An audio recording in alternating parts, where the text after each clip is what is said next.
So you want to make sauerkraut. I'm going to show you how to do it. A book I would recommend is called The Art of Fermentation. It's by Sandor Elix Katz. And it's a really good book. It covers pretty much everything you'd ever want to know about making sauerkraut and other naturally fermented foods like pickles. And pick it up if you wish. First, you're going to need some cabbage.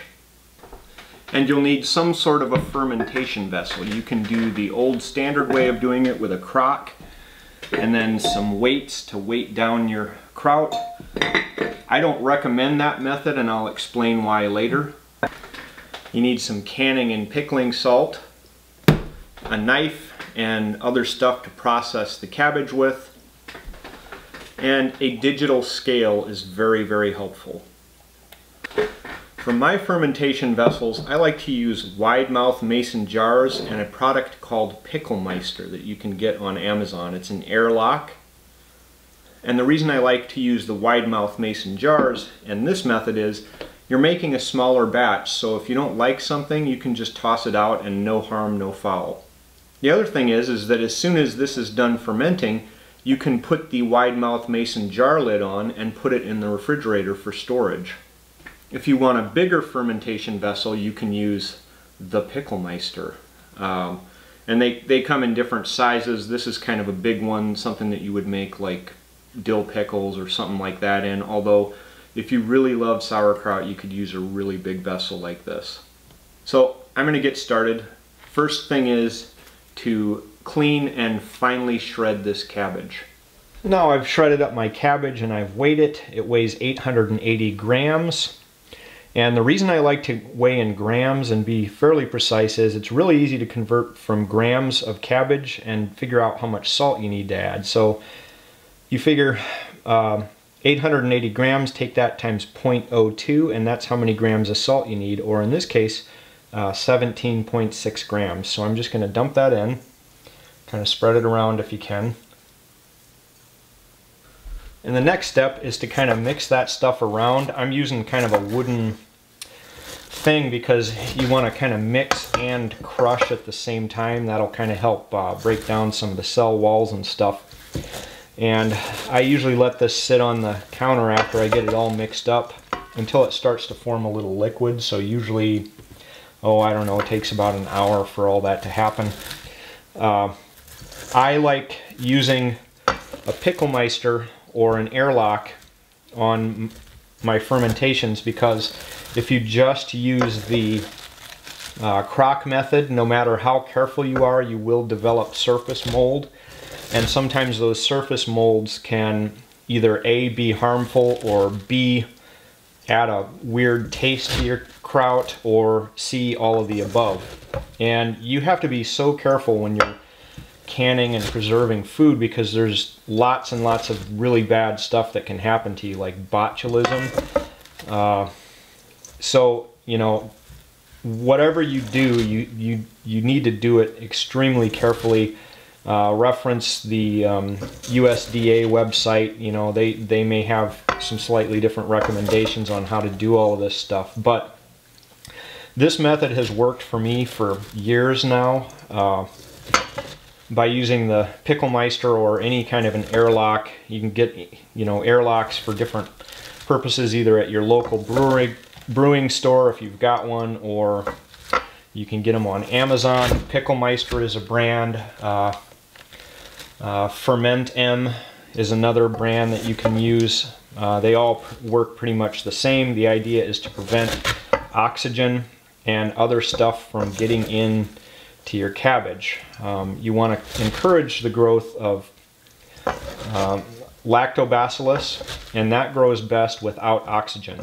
So what happens is you put your cabbage in the jar, and one head, believe it or not, this entire head will probably pack into one wide mouth mason jar. So you put your cabbage in there, pack it down, and ideally there's a little bit of liquid on top of the cabbage. If not, you can add liquid, and you would do it at the same 2%. So for a liter of water, you'd use 20 grams of salt, and you wouldn't really even need that much liquid. So, you know, scale it down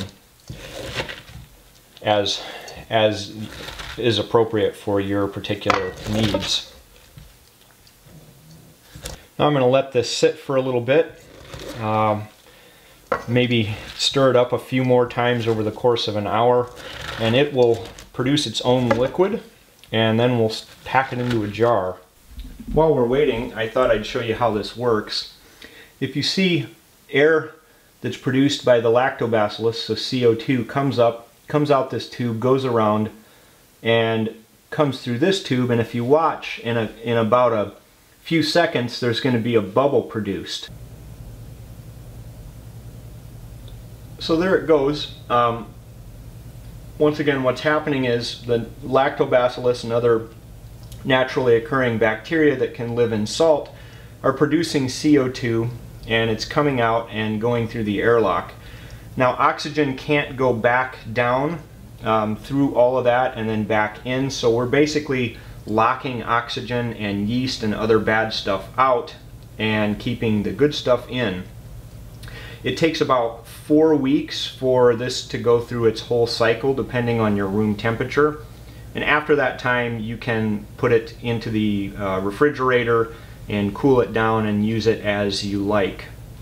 And if you decide you like naturally fermented products, you're probably really going to like these old-fashioned barrel-style pickles. At some point I will make a video on these. These are very, very easy. And it uses the same thing. It uses a airlock system to safely make your delicious and tasty pickles. So it's been a while, and I have a nice clean mason jar, and let's see if I can get all of this cabbage into there.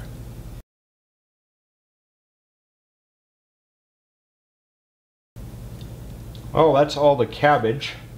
I'll pack it down a little bit, make a little bit more room. And as you see, as I'm packing it down, the liquid that the cabbage makes is enough to submerge this pretty well.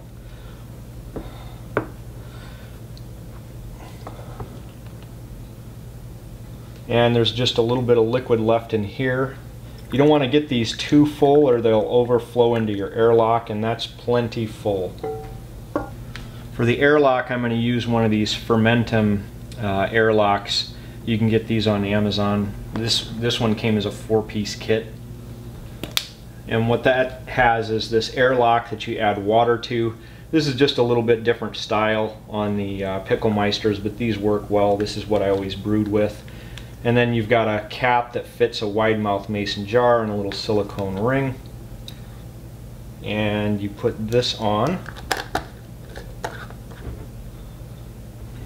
And you put the airlock in the top, and that's really all there is to it. Nice and tight, make sure that's in there good.